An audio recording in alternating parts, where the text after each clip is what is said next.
Welcome to GV news. Sri Venkatesa ఓ శ్రీనివాస నిండు పౌర్ణమి వెన్నెల్లో వైభవంగా శ్రీనివాసుడి రథోత్సవం భక్తి పార్వస్యంతో పొలకించిన మన్యంకొండ గరుడ వాహనంపై తేరు మైదానానికి చేరుకున్న స్వామివారికి జిల్లా ఎస్పీ పూజలు. మహబూబ్ నగర్ జిల్లాలోని ప్రధాన దేవాలయమైన మన్యంకొండ శ్రీ లక్ష్మీ వెంకటేశ్వర స్వామి రథోత్సవం సోమవారం తెల్లవారుజామున అంగరంగ వైభవంగా జరిగింది. ప్రతి ఏడాది స్వామివారి బ్రహ్మోత్సవాలను అంగరంగ వైభవంగా నిర్వహించడం ఆనవాయితీగా వస్తుంది.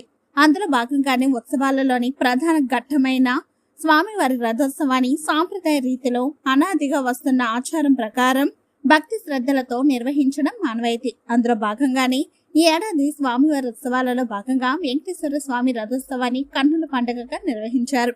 నిండు పౌర్ణమి వెన్నెల్లో స్వామివారి రథోత్సవం నయనంతకరంగా జరిగింది. ఈ రథోత్సవానికి జిల్లా నుండే కాక ఇతర రాష్ట్రాల నుండి కొన్ని వేల మంది భక్తులు హాజరయ్యారు. రథోత్సవం సందర్భంగా ప్రత్యేక పూజల కార్యక్రమాల అనంతరం గర్భగుడి నుండి స్వామివారిని ఊరేగింపుగా గరుడు వాహనంపై తేరు మైదానానికి తీసుకువచ్చారు. పురోహితులు వేద మంత్రాలు, సన్నాయి వాయిద్యాలు, కాకడాల వెలుతురు, భక్తుల హరినామార్చనల మధ్య ఈ ఊరేగింపు ముందు కదిలింది. ఈ సందర్భంగా తేరు మైదానంలో స్వామివారిని శోభయమానంగా అలంకరించిన రథంపై ఉంచి దేవస్థానం చైర్మన్ అలహరి వంశీయులైన అలహరి మధుసూదన్ కుమార్, అలహరి రామకృష్ణ, ఈవో శ్రీనివాసు రాజుల ఆధ్వర్యంలో ప్రత్యేక పూజలు నిర్వహించారు. రథం ముందు కుంభం పోసిన తర్వాత సాంప్రదాయ రీతిలో స్వామివారి రథోత్సవానికి శ్రీకారం చుట్టారు.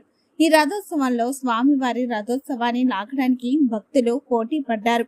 వివిధ ప్రాంతాల నుండి తరలి వచ్చిన భక్తులు స్వామివారికి ప్రీతి పాత్రమైన దాంస గాళ్లను సమర్పించి తమ మొక్కులు చెల్లించుకున్నారు.